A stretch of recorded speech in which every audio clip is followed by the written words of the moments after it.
Bapak lan Ibu,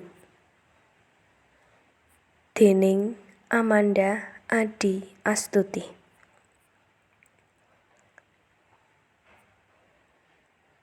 Bapak, wayah esuk sliramu kerja. Panase srengenge ora dak rasa. Supaya iso nguripi keluarga. Ibu, sajroning esemu ana keselmu.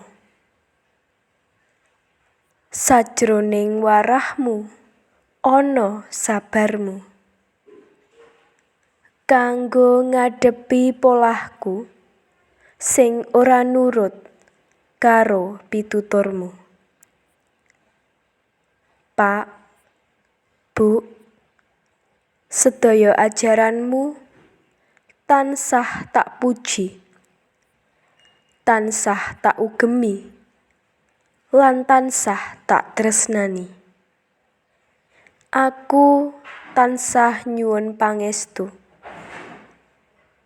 supaya bisa mbales budi mring sliramu.